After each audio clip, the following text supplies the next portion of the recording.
proletariat. For the proletariat. For the proletariat. For the proletariat. For the proletariat. Start immediately recording. Can you believe that? Hold on. It did. Hello, hi, what's going on? Hey, what's up? Hey, hello, welcome, greetings. I am Super Solid and you're watching the For the Proletariat podcast, home of the Pink Proletariat. I have a special gift for you today. We've been talking a little bit about some of the plans that I have, and I want you to meet somebody that is somewhat instrumental in my formation here. Very special guy to me, okay? One of my brothers. We're going to talk about military. We're going to talk about racism in the military. We're going to talk about how people say that in the military they don't see color because we were all green. But in fact, we are not all green. Okie dokie. Let me see here what I got going on. Hey. Hello. Hey. Jermaine Hampton. I would like to introduce all of you to Jermaine Hampton. During my deployment during OIF 1 in Baghdad, Jermaine served as a company commander in my battalion. We've been talking a little bit about some things that have been going on with you. Would you like to talk a little bit about your role in 216th or your experience with being a Black service member, especially on the commission side? Well, if you want to get a little bit of background of my history, I'm going to go through that first. I'm 52 years old. I was born in 1974. Grew up in the Bronx, New York. In the projects, I came from dirt poor, welfare, the whole nine. I went to a performing arts high school, wound up at the University of Michigan. By the grace of God, affirmative action, right? That was something I benefited off of, to put that out there. I did have the grades. I did have the test scores. Not going to lie about that. So I did work my ass off in order to afford the scholarships that I earned to the University of Michigan. However, that was in 1992 when I went off to college. I spent 2 years at the University of Michigan. I didn't keep my grades up. I was out partying, typical 17-year-old away from home. So that's what led me to the military. 1994, instead of going back to New York to where I knew I would get in trouble, my family was a big drug family, doing and selling. I didn't want to be around that environment. So I said, okay, I'm going to enlist in the Marine Corps. So in 1994, October, I got up there and swore an oath to enlist in the Marine Corps. So I did 4 years in the Marine Corps, from 94 to 98 as an intel specialist. I was a Spanish linguist. Yeah. Did not know that. Most people don't know my intel Did background. not know that. So I did a total of 6 years in the intel field. Yeah, so how did we make it over to the Army? After I finished my degree up in the Marine Corps. So I busted my ass. I was stationed in Guantanamo Bay, Cuba for 2 years. And that's where my first son was born. He's 28 years old now. But at that time in 96 to 98, it was just kind of families were able to live there. It was all quiet. Like I said, I finished my degree and I actually tried a commission while I was in the Marine Corps. I went up for this OCS board, which is called, it was MESEP, like Marine Enlisted Commissioning Program. Excuse me. And this is where I first encountered a sort of a hint of animosity from, those are not like me. No. When I applied for this commissioning program in the Marine Corps. So I get up there. All right. So to be clear, you are saying that you did feel like some racial animosity from white people or non-white people? I was a white officer. He was a lieutenant at the time. He was a first lieutenant Marine Corps. I got up there and I prepped for the board. You know how we prep for boards, get up there. And this was in the Marine Corps. So the discipline factor was a little more intense than in the Army. So I knocked the interview out. It was a three-member panel board. I aced the board. Everybody, there were 3 members on it. So the first 2, they gave me the evaluation. They said I aced the board. And then this guy, based upon his few years in the Marine Corps as an officer, he said he didn't think I was ready. He didn't give me any other excuse, and he didn't think I was ready. So by his non-acceptance, I didn't get accepted into the Marine Corps commissioning program. And that was like in 97. And I said, okay. And that really pissed me off because I only had 1 year left in the Marine Corps. So I wound up ETSing out the Marine Corps in 98. I left Cuba for 98. And my family and I, because it was my wife and my son and I, and we were in Greensboro, North Carolina. And so here I am out the Marine Corps. Don't know what to do, right? And I was working for American Express. I got a job at American Express where I can work my way up into the corporate world, but I was in a call center at the time. And my son got sick. And I'm like, shoot, what am I going to do? Because at the time, I wasn't there long enough to have insurance and the whole nine. And my son got sick. And he's like 2 at this time, 2 or 3. And so I said, okay, I'm going back into the military. And out of necessity, right? This is a really familiar story. You know, I went and saw the Marine Corps office. They were like, okay, well, you exited 2 months earlier as an E5, but here we are. We're going to make you a Lance Corporal E3. I'm like, nah, I'm not doing that. And so I go next door to the Army. Yeah, we'll take you back in as E5. You want to go into Intel again? We'll send you back to the Intel course for the Army. And that's how I got into the Army. Yeah, I enlisted in the Army. So then you did. No, I did OCS because I had my degree. Yeah. You did OCS? Yeah. Okay. So okay. I did, I came in the Army. I went into the Army in 1999, the following year. And I was with 3rd Special Forces Group, SADE, Special Operations Team, Intel. And I was with them for about a year, and I dropped my OCS package. And I wanted to do an OCS. Yeah. Yeah. Well, so, you know, it's funny how sometimes you think you have a trajectory, and then there are lumps and bumps. Yes. But when you're tenacious, you know, when you have your mind made up, you end up Correct. getting there anyway, you know, and I Right. think that's great. That's wonderful. So then in 2001, a thing happens. Yes. Right. So let me tell you how I Right. this happened. So, you know, Okay. I commissioned in December 2000. I'm like, okay, and my plan was to, okay, just see where the Army took me, you know, as a career, see where the Army took me. I felt a little bit more comfortable around the Army because honestly, there are more Black people in the Army than there are in the Marine Corps, you know, so that connectivity, that feeling of unity, and then being on the SADE team that I was on, it was a very diverse, you know, team, and I loved those guys.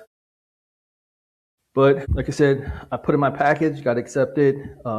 2000 December, I completed OCS. Then I went to IOBC because I commissioned as an infantry officer, straight infantry. IOBC, OCS, IOBC, and then Ranger School. I completed them all straight through. And then I was in the infantry mortarman school at the time. Like you said, then a thing happened in 01, September 11th, right? So that's when it really hit me that, oh, crap, I'm a leader.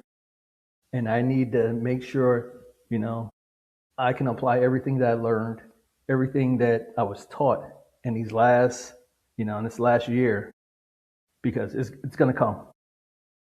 You know, it was coming. Yeah. It's not really like corporate America where you can actually not know exactly what you're doing. You have to have that confidence and that assuredness, because if you don't, people will die. Yeah. Yeah. That's a big deal. It must have been a lot of weight on you. I can remember this day where I was sitting in the cafeteria going through IOBC.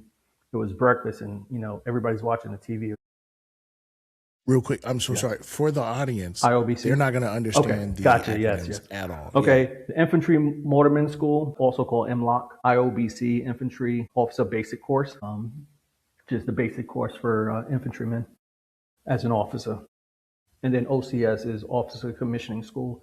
It's if you already have your degree, usually you're NCO or higher, and you get to go through a commissioning program in order to become a commissioned officer. we might have to break it down even more, right? Correct. Because I was enlisted, you were commissioned, right? We're Okay. going to have to kind of tell folks about the difference between those, right? So enlisted side is Correct. non-college, Yes, exactly. right? And you can make it into a leadership position, but in order to command large elements, you have to That's be on the commission side. Am I 100% correct. summarizing it Yeah. pretty well? Yeah. Okay. So yeah, that was So then 2007, rather 2006 is where yes, I meet you. that is correct. Yeah. And off and on again, I am a medic for different platoons in your company, right? What was your goal for, because we did so much training. I remember one time being in the field with Bravo, and Sergeant Davis had chiggers so bad, like from his ankles up to his waist, right? I also had the chiggers, but I stayed out. But we trained so much the year before deployment. I don't, it's a blur to me, really. But I mean, just we spent so much time in the field. And I remember that summer was so hot. I remember that winter was so cold. What were your goals for that for that Actually, prep, for that battle prep, I wasn't a commander at the time. I was actually the battalion S4. I was a logistics officer. I was the S4, yes. You were S4. So, but I remember getting the guidance from Kozlerich, Colonel Kozlerich, because I think they had it on the radar that we were going to, be deployed in that 07 year. And it was on all the senior leaders' radar. Hey, we need to. So I credit him with making sure that, the companies were ready, the battalion was ready as much as possible, even though they weren't 100%, strength. So yeah, we were low up for a while, for a long while. I would dare to say like right up until before we deployed, like right at the end of 06. Yeah. And now that you mention it, it's funny because every time I would see the XO for a long time, I would see you. Yep, exactly. The XO and me. Yeah. Yeah. So, yeah. Sorry, folks. XO means executive officer. So they're like the purse. Yeah. They manage the And he was actually executive officer, also the second in charge. So if the battalion commander went down, he's the lieutenant colonel. If he fell, then the battalion XO, a major, would take over. Right. So Colonel K puts us on this dragon cycle, right, where we're 5 days on training, 2 days off per week, right? Sometimes we have month-long field problems, so we're in the field for about a month. We then deploy. I will say this. When I was in headquarters company, HHC, right? And I was working in the trauma bay, right? So basically pretty much doing emergency room stuff as a combat medic. And then one day they placed me with a scout sniper platoon also at HHC. And my first day there, I go get my weapons issue.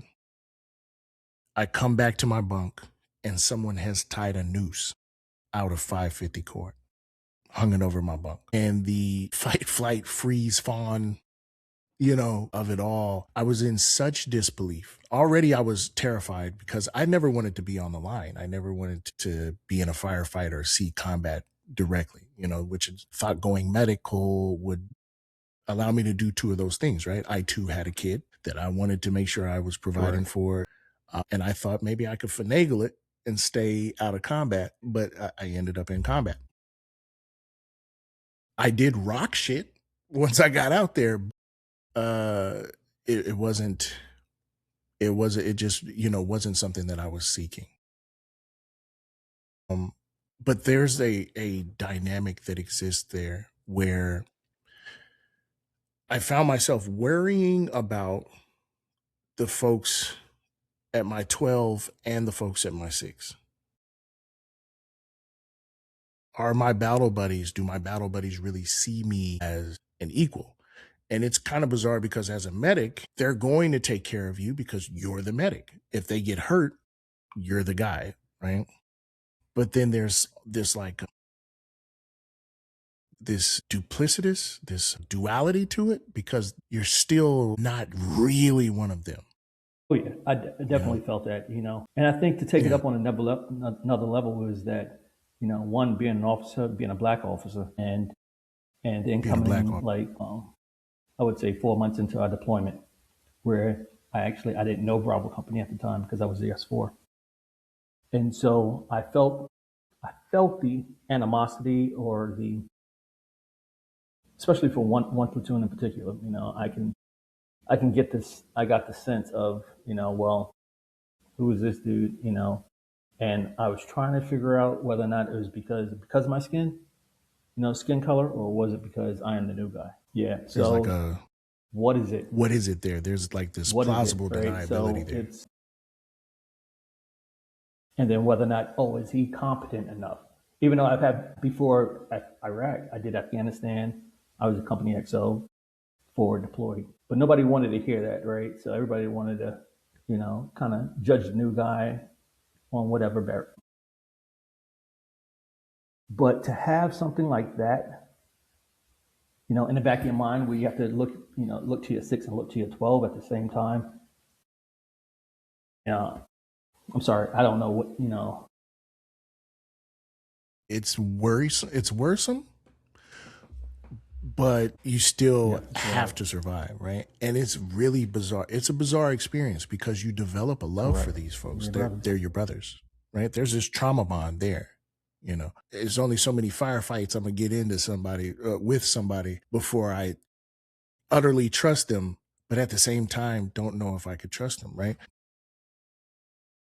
I'm going to drop a few names here, Okay. but edit them later out, because I just need to know just kind of these experiences, right? For the black soldiers, for the black enlisted, this one guy, again, we're going to edit this out, with his, what was it, 3 ADs? He had 3 accidental discharge? Yeah, something like that. See, a lot of this stuff was hidden from me because I would have lost my shit on. Yeah. And I think they hid it from you as well, right? Like, it's like the last minute you find out, right? Or you find out through the private news network, right? The speculation among us, the black soldiers, was they're protecting him, right? Like the NCOs are protecting him, right? I almost feel like it puts you in a really sticky situation, because now you have to make the decision. Do you go through and do you chew him out? Does he get the UCMJ? What are we doing here? Or, or do I play ball so that it doesn't look like I'm playing favorites? Or am I harsh because I don't want to appear like I'm playing favorites? Right? How do you feel about that? Like, has that been your experience? Well, in the back of my mind, I always wanted to make sure I, wasn't, appearing to play favorites, because honestly, when it came down, the way I looked at things, okay, we're in a combat situation. So, I have an old soldier who's, he's a black soldier. He's pissed off at me because I didn't, understand his situation at the time, because I did give him a UCMJ article because he did fall asleep on duty in a combat zone. And I didn't realize that until like this year, that's why he was mad at me. He's upset behind that UCMJ. Real quick, folks, I'm sorry. Uniform Code of Military Justice, the military has its own legal system, right? Specifically because we do wartime stuff. And so there is an internal legal system in the military. It's a federal legal system, but it is for lack of a better word, independent legal system. So he had some legal action taken against him for, I would imagine, dereliction of duty. Like while guarding the gate, he was asleep on a 50 cal. His weapon was in the vehicle. Yeah. So, and he reminded me of it. I'm like, oh, okay, well, I did what I have to do, right?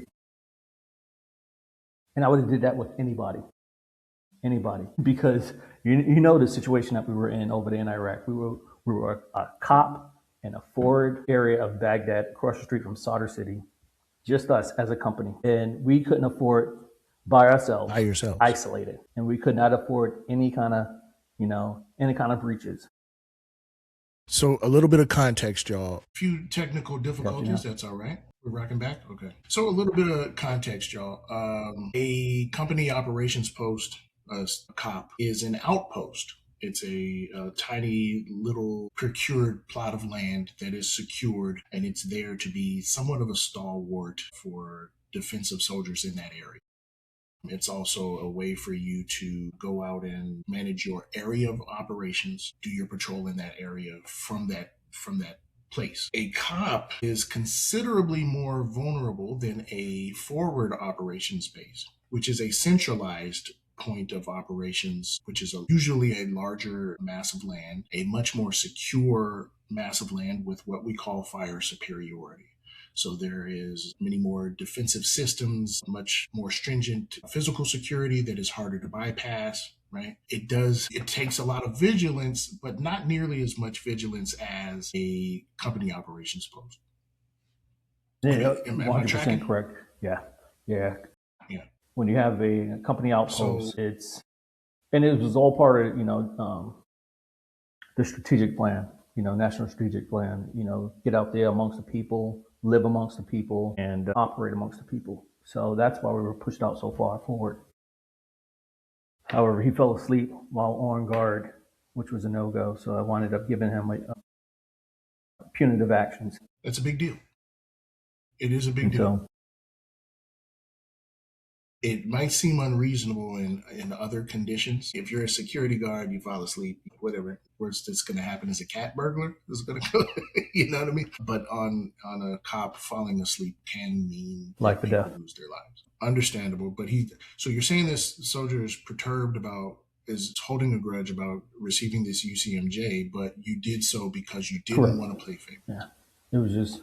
Yeah, absolutely. So there's there's pressure there that's like, listen, I can understand what you're going through, but I also have to follow the letter of the law. And I'm going to snitch on myself a little bit here. There was one time at the COP, you caught me doing something I had no business doing. And you said to me, well, you caught me doing some it wasn't egregious, but it was enough. I remember. Chew-out worthy. And so you tell me, you said, listen, I'm not risking a 13-year career because you want to be a dickhead. And yes, in hindsight, absolutely. Because what I wasn't thinking about, even as you've demonstrated here, what I wasn't thinking about is that in order for you to get to the same place as your peers, you had to work 5 times as hard as your peers. Right? You went from intel, special forces units, TERP interpreter, right? Like you're literally, when we think about excellence, you're literally at peak performance. And then to be told by one guy who's new that just doesn't like the cut of your jib that you don't have access to your trajectory because I just don't think you're ready. Right? I'm going to segue that into, bleep this out later, Captain Anderson.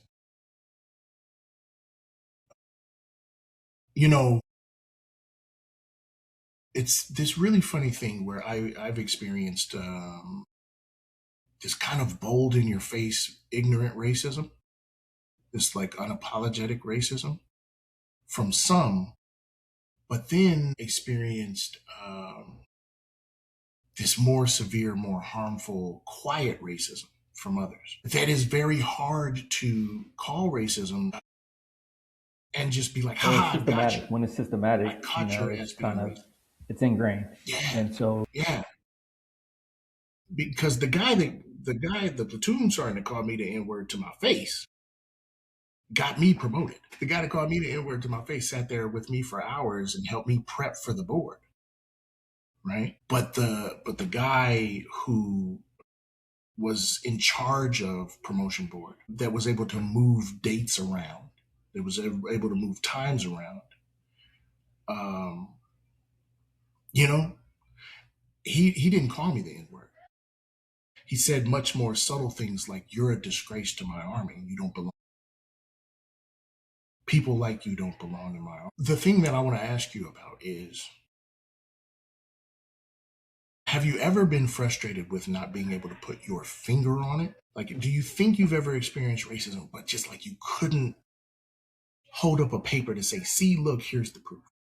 Yeah, like I said, once again, it goes back to, you can feel how someone, what somebody thinks about you. You can,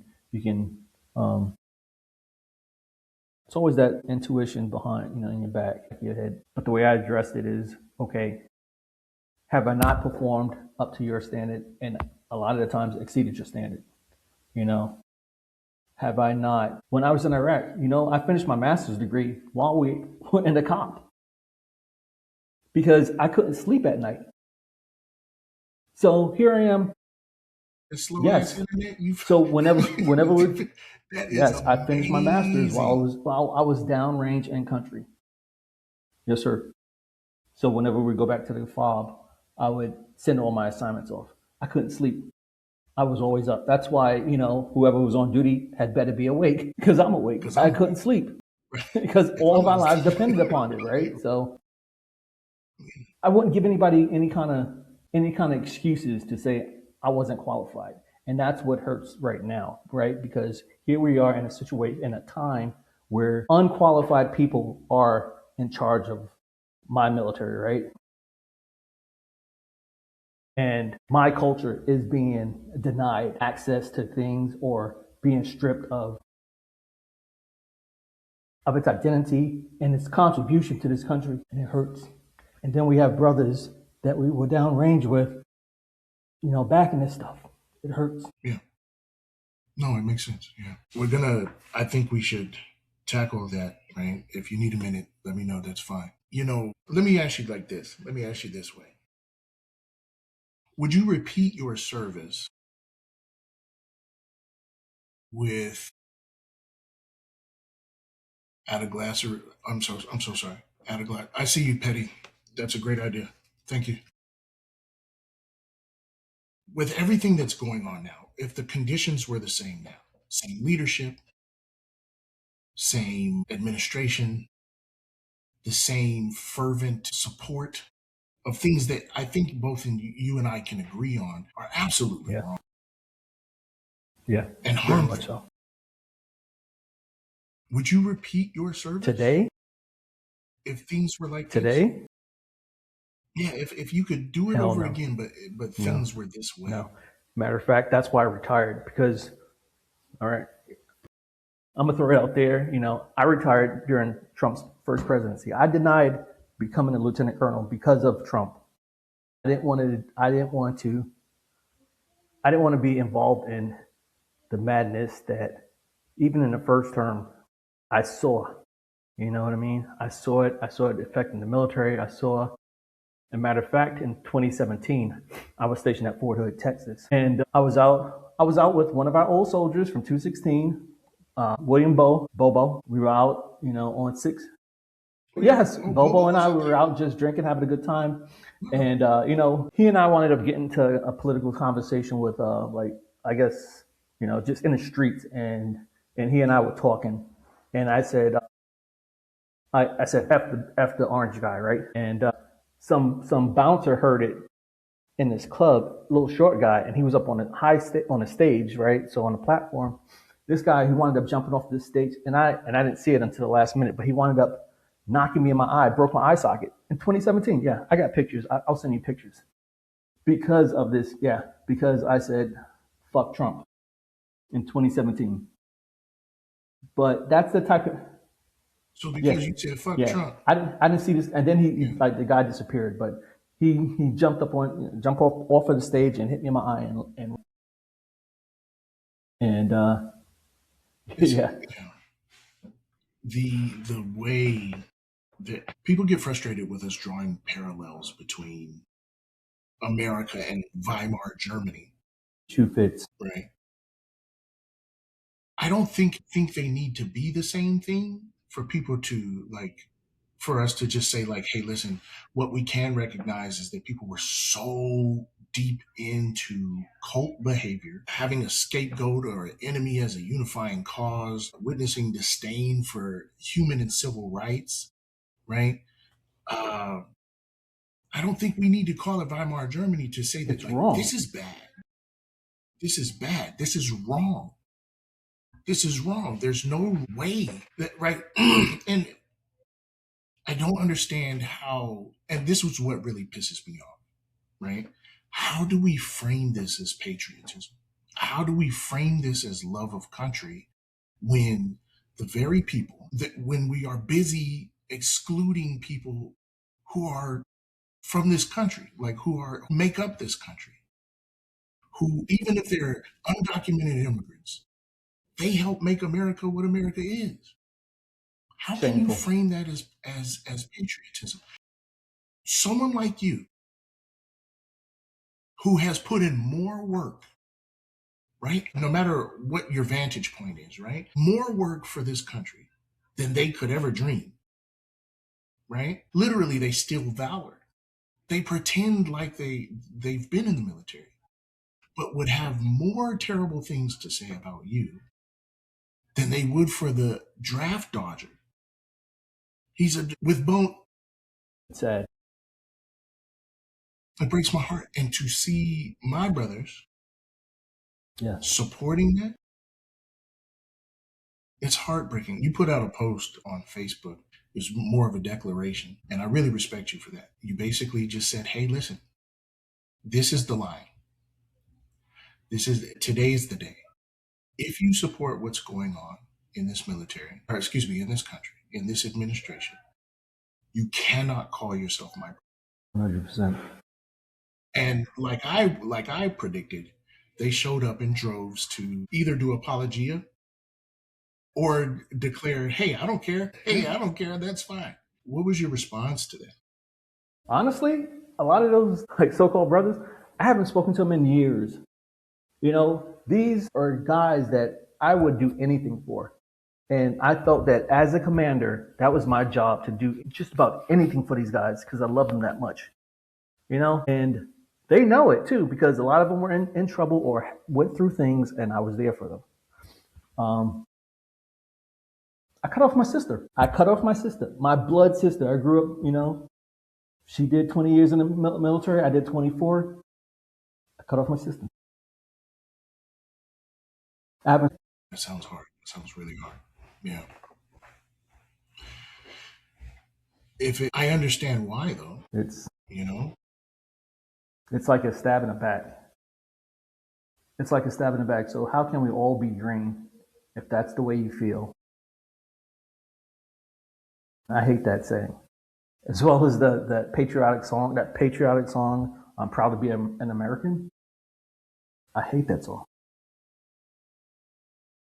Every time. It's like, oh my gosh, please don't play that. They put that shit on exactly Veterans Day at SeaWorld in San Antonio. I was like, they put that SeaWorld? I hate that song. So, but there are some lighthouses here, right? You and I went out with Chuck. You and Chuck went to. Chuck's an ally. Has to be 2016. He's definitely. Chuck is an ally. Chuck he's is a brother. official. So, my followership loves Chuck. They love his pet raccoon. So he's my brother. So it's Richard Smith. Yeah. As well. Yeah. Sergeant Smith, Cookie. Yeah, absolutely. So, but see, and that's the thing, right? It's not like they're them in particular. It's not like they're the wokest of the woke, right? No. It's not like they're the college professors of political science or anything like that. But the thing is, they just know what's decent. They know what's right, and they know what's not right. And so, this is one of the reasons why I want to center the voices of the Black soldiers from 216, because people need to know that, like, especially with everything that's going on now, people need to know the experiences of marginalized people in these spaces. They need to hear about this stuff,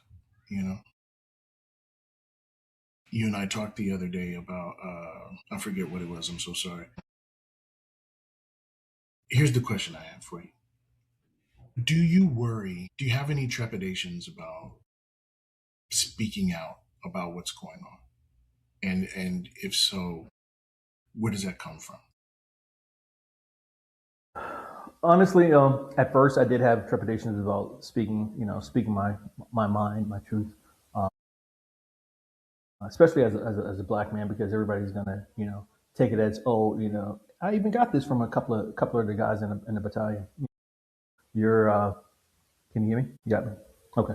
Yeah, I can hear you. Okay. We're All right. all good Yeah. to go. Don't worry about if ever you see anything that cuts out or like a malfunction or anything like that. This app is really good about editing things in post. So you don't have to worry about things that you would never even know that things happened, right? Like somebody came in here, slapped me in the face. Okay. Nobody would know. Yeah. So, yeah, only because, I'm still with the government. Honestly, I'm still with the government. I do get my retirement. I did 24 years in, so I still get a military retirement. 100% disabled veteran as well. So, I can see he said X, Y, and Z against our current administration. So, because that's all he's about. He's all about, retaliation. Exactly. Retaliation. And so that was my trepidation about, honestly, I could give two shits. No, it shouldn't be that way. Shouldn't be that way. I did my time. I served my country. You are well within your rights to, and that's the thing, right? You're well within your rights to make any criticisms of any federal entity you want to, because it's literally your constitutional right, right? The thing that I think frightens me these days is that I don't think people give a fuck. Constitution. Our constitutional rights. No. Don't care. Exactly. Yeah. So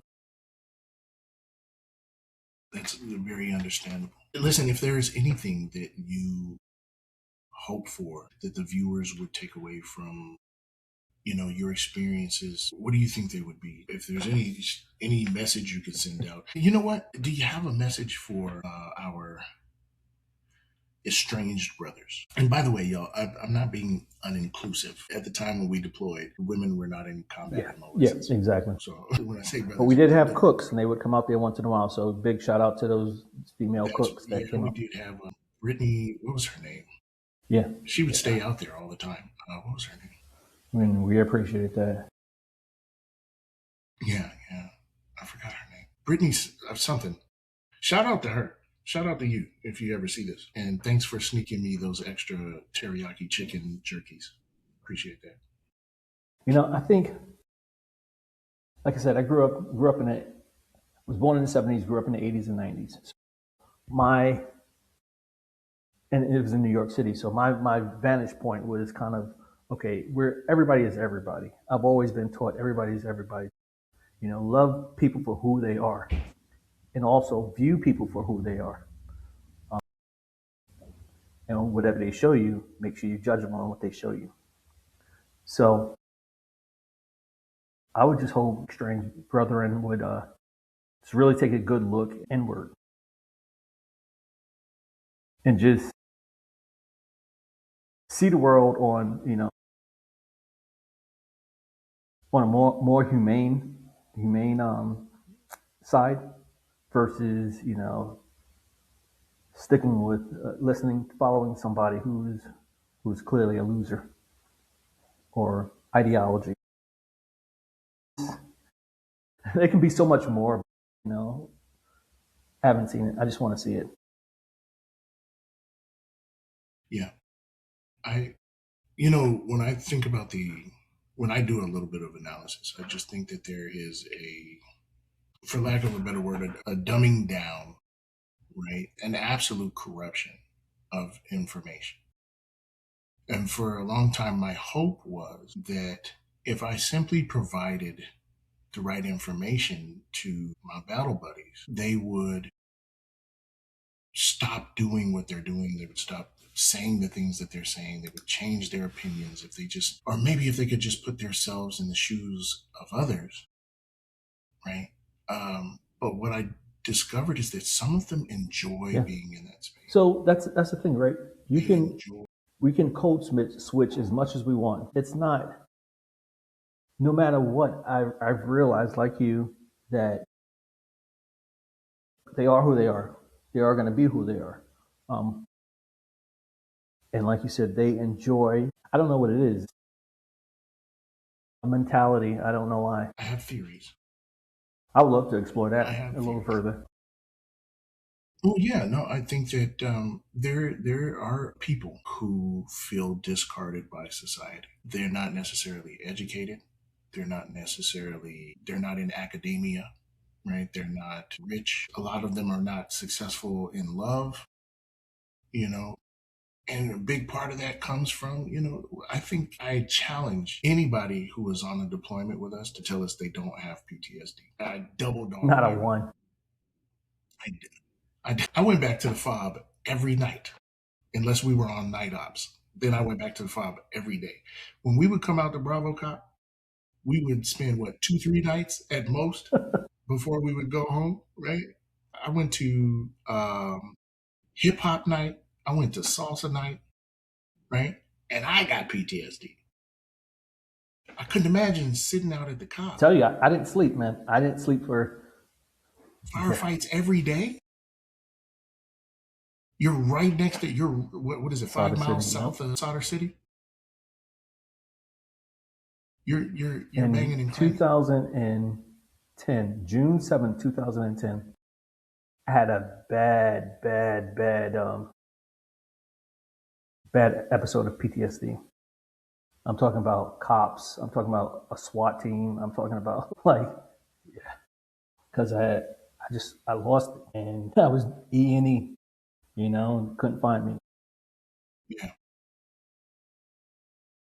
Thank goodness to my ex-wife that she explained the situation to her. Else I would have been another black man in jail. I didn't do anything to anybody else. It was just destructive, If that.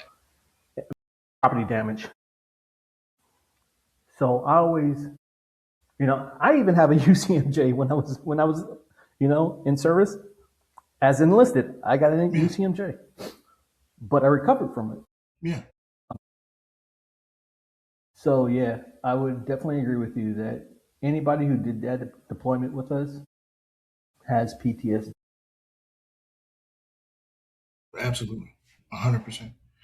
Now, if you take that and being in a position where you, for all intents and purposes, you've lost at life. You said the word loser earlier. Yeah. Right? You lost at life. And then you have someone come along and tell you, no, the way to being a winner is through me. You are us, and I'm going to hearken back to a time when everything was better.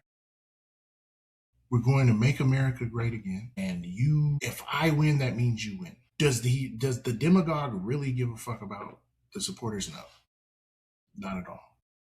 But it is a way to feel parasocially like you are actually a winner. Feel like you're not actually losing. Yeah. And I think that grabbing onto that fear, grabbing onto that sense of isolation and hyper individualism and saying, no, we actually win. Why? Because I said we do. And when people bring up how we are losing, we'll just deny it. We'll just lie about it. And no one will be able to stop us. When I say that, when I suggest that a Nazi rally is full of very fine people, right? Where there's fine people on both sides, right? And then we skirt past it and we just walk away from that with the belief that, yeah, sure, whatever. I said what I said. And there's no repercussion. Well, he won. He won. The fact that he's not in prison, being a 32-time felon, being a rapist, a pedophile. He won. And to them, they see it being part of that team as being winners when they felt like losers for so long. The real problem here has always been people in power taking advantage of people who aren't in power. That's always been the real root of these problems. But instead, now we have some candy.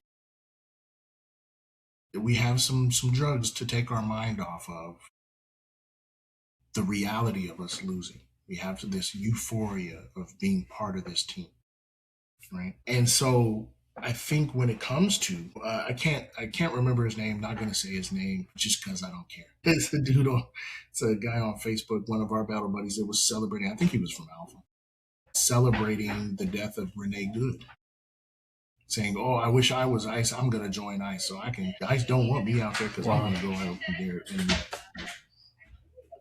Wow. They don't care. My family don't give a fuck. It's like, oh, he down there tinkering again. He down there playing. But, you know, he's so the battle buddy from Alpha, he's celebrating the death of Renee Good. He said, if it was me, it would be more people dead. Pretty much. Implicitly, he's saying this because it feels like winning to them. That's my hypothesis. That's my prediction there. I'm not a psychologist, but Wow. I think the value of life for some people means nothing. And it's a shame. A shame. And I don't understand it.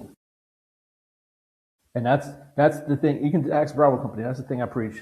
We're not here to kill people. We're not here to wreak havoc, ruin people's lives. And I would tell people when I went to the Sure meetings with the mayor and whatnot, hey, if you know of people coming in to cause trouble, if they shoot at us, we're going to shoot back. We're going to defend ourselves. And that's the only message I would push out there, besides trying to help, and assist with the community. But I would tell them, nobody better not come in here and try to hurt us, because I'm going to, come back at you, whoever they are. And so I think I built a rapport with the mayor, which was kind of conducive to a semi symbiotic relationship. Yeah. Because. Did you want to talk about that at all? As far as what? As far as being up in the cop? The hearts and minds. Well, yeah. That's the thing. Now, I can tell you what I saw and what I overheard with some of the younger white soldiers I had to chastise, because, they look at brown people as nothing. And I got that from the company. And I wasn't having that. And I think that opened their eyes that we have a black commander. And I was not there to ruin anybody's lives, to kill people for no reason. And I think it plays out in today's society as well, in the world. A bunch of brown people being killed, Palestinians being killed. That makes zero sense to me. But if you speak out against those who are committing these atrocities, you're labeled as anti-whatever. You know what I mean? So it's like, it's wrong. If it's wrong, it's wrong. If it's wrong, it's wrong. I think that's important, right? What I hear you saying is that that these are human lives, and that no matter how you feel about like racial identity, a human life is a human life, and human life deserves the respect that it deserves, right? And so it's not our job to necessarily be conquerors, right? And I think so many of us join the military with the idea that this was about defense. This was about defending our home and defending our loved ones. And I think a lot of us ran into others who were not of that mind at all. They were definitely of the mind of, I'm playing a part in history of decimating someone else, of being superior. And I love that you linked that to what's going on in Gaza, because again, I swear to God, man, like, I'm sorry. I just don't nobody want me to record today. Golly. Okay. So that's it's difficult. It's difficult. And I want you to know that I see it. I see it. I understand exactly what you're saying. It almost feels like none of it makes sense anymore. It used to all make so much sense. And it just doesn't make sense anymore. It's really difficult becoming aware that the world you thought was there is a totally different world. Yeah, that's wrong. But I want to tell you, I appreciate you coming on. I appreciate you opening up and being vulnerable. I think this is wonderful. Always, always, always such respect for you. And it just compounded now that I know, you know what I'm saying, that you feel how you feel. Let's do this. Most definitely. I appreciate being on, and thank you for allowing me to open up, because I do keep it in. Yeah. I think we're kind of taught to do that. Kind of hold it in, and then that's how we get to those boiling points where, because I've been through it too. You know what I mean? Just knocking out homos. Just like I was at the liquor store. Some guy startled the shit out of me, played him out. Felt terrible about it, but it's just we get to these places where if we bottle it up, if we don't talk, and community is so important, because if you don't have anybody who gets it, it can feel so lonely. Yeah. It's like I'm trying to, and one of the funny things is, you asked me earlier, like, how I got into potting and content creation. It's just like, I just wanted to see if there was somebody out there who got it. I worked so hard on being able to articulate myself, and to still not have anybody understand was very difficult. It was very painful, right? And so that's why it's kind of a big deal. And I'm saying this to the viewers. This is why it's a really big deal for us, for our brothers, for our battle buddies, to have turned into ostensibly some fucking fascists, right? Sure. Because that means we're losing somebody who may have understood, right? It's very difficult. This is why we got to have the reunion. Exactly. Yeah, we got to have this reunion, definitely, so we can all get together. Anything else you want to? I just want to let your audience know that I'm so proud of you.